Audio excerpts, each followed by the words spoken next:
some words of solidarity from New York City. I'm going to bring some words of solidarity from New York City. I'm a teacher.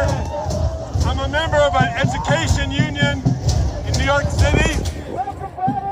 But I'm not speaking officially on their behalf. I'm part of a group called the Class Struggle Education Workers. And we saw yesterday the many thousands of people that came out to denounce the murder and the terror by the ICE Gestapo here in the Twin Cities. And to join our voices as unionists saying ICE out of Minnesota now! And not just ICE, but the Border Patrol, the ICE and the Border Patrol Gestapo. And in New York City, about 15,000 people marched, including many unionists, in solidarity with Minnesota.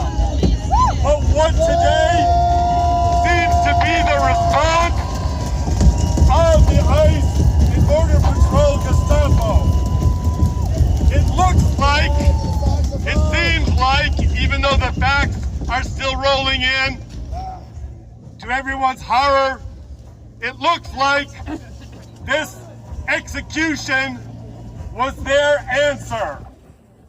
It looks like this execution was their answer to the massive protest that occurred here and many other places. There is no question of appealing to their morality, sense of humanity, or any such thing. What they are showing and keep showing is that it is a question of power. And they seek to use their power and their weapons to terrorize and to silence and to make everyone afraid. Are you afraid? No!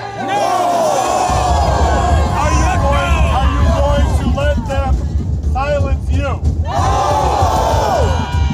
Are you going to keep chanting? Yes! Are you going to keep marching? Yes!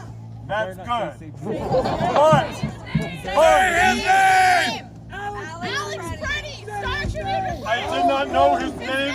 I asked people. An hour ago. His name was Alex Pretti. He was a nurse Alex at a Pretti. permit to carry a gun. He was a 37-year-old white man. Okay, Alex Pretti. Alex Pretti, thank you. Before coming up here, I asked a bunch of people his name, which they did not know. Alex Pretti.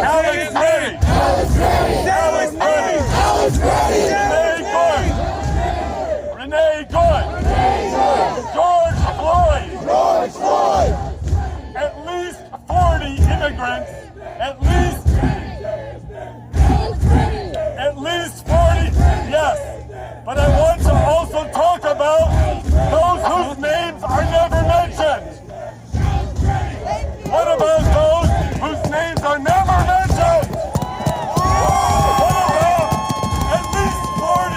at least 40 immigrants who have died in ICE detention? That's right. What about them? What about the immigrant who was murdered in detention in Texas and it was ruled a homicide? I want to just say two more things with your permission.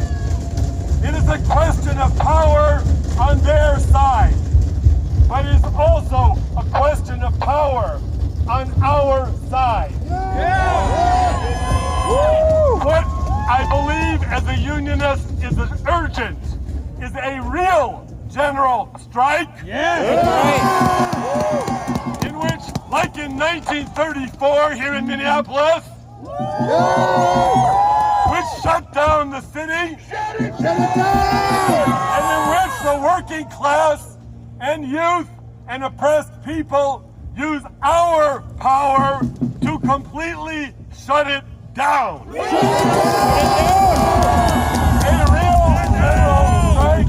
A real general strike in which the the unions go on strike, and in any goddamn strike, there's two sides. Which side are you on is always the question. And the question is to make sure to use our power so our side wins. It is a class struggle. The last thing I want to say is it's not just the federal repressive forces, it's the state and the city repressive forces.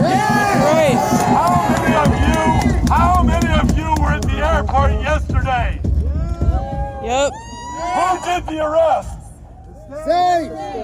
The state of what? Minnesota! Who are the police that killed George Floyd? Minneapolis!